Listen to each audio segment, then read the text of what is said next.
World epilepsy day पे आप सब लोगों को मेरा हार्दिक अभिनंदन। मैं doctor Harmohan, heritage institute of medical sciences वदवर वाराणसी में एज ए कंसल्टेंट न्यूरोफिजिशियन काम करता हूँ।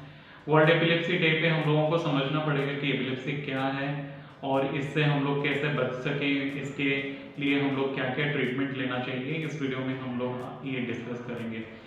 एपिलेप्सी का मतलब है जिसको हम लोग झटका बोलते हैं हिंदी में, जिसमें हाथ पैरों में कंपन आता है। कभी एक हाथ में आता है, कभी एक पैर में आता है, कभी चेहरे पे कंपन आ सकता है, कभी पूरे शरीर में कंपन आ सकता है। इसमें मरीज बेहोश होने के चांसेस रहते हैं। तो ये अगर किसी मरीज में आपको ये सारे लक्षण मिल रहे हैं तो हम लोग मान के चलते हैं कि उस पेशेंट को एपिलेप्सी है। तो ये एपिलेप्सी फोकल हो सकता है या जनरलाइज हो सकता है। जनरलाइज एपिलेप्सी का मतलब है कि पूरे शरीर में कंपन आ रहा है। फोकल एपिलेप्सी का मतलब है कि किसी शरीर के एक हिस्से में ही झटके आते हैं। हाथ में हो सकता है, पैर में हो सकता है। और एपिलेप्सी डिफरेंट टाइप्स के होते हैं। बच्चों में हो सकता है, बुजुर्गों में हो सकता है, या फिर एडल्ट एज ग्रुप में हो सकता है। किसी भी एज ग्रुप में एपिलेप्सी हो सकता है। इसके कॉजेस डिफरेंट डिफरेंट हैं।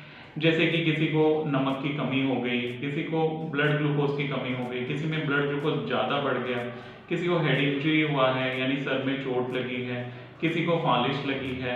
इन सब केसेस में सीजर या एपिलेप्सी या झटके जिसको बोलते हैं वो हो सकता है। बाकी दूसरे कॉजेस में कोई अगर नशीली पदार्थ का सेवन कर रहा है, ज़्यादा अल्कोहल लेने से झटके आ सकते हैं, या फिर किसी को ब्रेन की टीबी है, किसी को ब्रेन में कीड़े हैं जिसको हम लोग एनसीसी बोलते हैं। ये सब कॉजेस में सीजर आ सकते हैं। तो अगर किसी पेशेंट को आपके सामने झटके आ रहे हैं तो आपको घबराना बिल्कुल नहीं है। मरीज को तुरंत ही लैटरल पोजीशनिंग कर लीजिए, यानी एक करवट पे लेटा दीजिए और मरीज के मुंह में कुछ नहीं डालना है, इवन उंगली नहीं डालना है। कई लोग चम्मच डाल देते हैं, वो सब नहीं डालना है। इससे क्या होगा, उसके दांतों में चोट आएगी, उसके दांत खराब हो सकते हैं।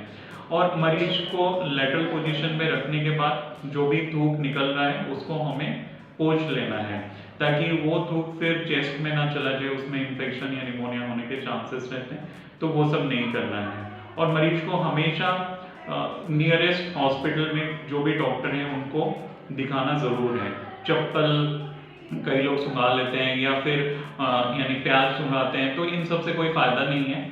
तो मरीज को बस करवट करके लेटाएं, उसका थूक सारा पोंछ लें और नियरेस्ट हॉस्पिटल को जितना जल्दी हो सके आप ले जाइए। अगर आपके पास कोई और व्यक्ति अवेलेबल है आपके अलावा तो वीडियो जरूर से बना लीजिए, क्योंकि उस वीडियो से हम लोगों को ज़्यादा जानकारी मिलती है कि पेशेंट को किस तरह के झटके आ रहे हैं और कौन सी दवाई हमें स्टार्ट करनी है। सही झटके आ रहे हैं या फिर स्यूडो सीजर आ रहे हैं, वो सब भी हम लोग उसी वीडियो से आइडेंटिफाई कर सकते हैं। तो अगर कोई एक्स्ट्रा आदमी आपके पास अवेलेबल है, जरूर से उसका वीडियो बना लें। और डॉक्टर को दिखाने के बाद आपको जो भी दवाएं दी जा रही हैं उसको अपने मर्जी से मत चेंज करिए। जिस डोज में दिया जा रहा है उसी डोज में खाइए। जितने दिन के लिए डॉक्टर बोल रहे हैं उतने दिन के लिए आपको खाना जरूरी है। कई लोग हमारे पास आते हैं कि थोड़े दिन दवा खा लिया तो पेशेंट को झटके नहीं आ रहे, तो फिर वो दवा बंद कर देते हैं। बट इसमें रिस्क ये है कि हो सकता है कि 10 दिन, 15 दिन, 20 दिन आपको झटके ना आए, बट उसके बाद झटके फिर से रिपीट हो जाते हैं। तो इससे बेहतर है कि आप रेगुलर डोज पे, रेगुलर शेड्यूल के हिसाब से जो डॉक्टर ने आपको सजेस्ट किया है उस हिसाब से आप मेडिसिन लेते रहें। और कोई भी मेडिसिन का डोज मिस ना करिए। मिस डोज से भी झटके आने के चांसेस बढ़ जाते हैं। और डॉक्टर जब भी बोले दवा स्टॉप करने के लिए तभी जाके बंद करिए। हो सकता है 2 साल में बोले, 3 साल में बोले या 6 महीने में बोले, जब भी बोले तभी स्टॉप करिए।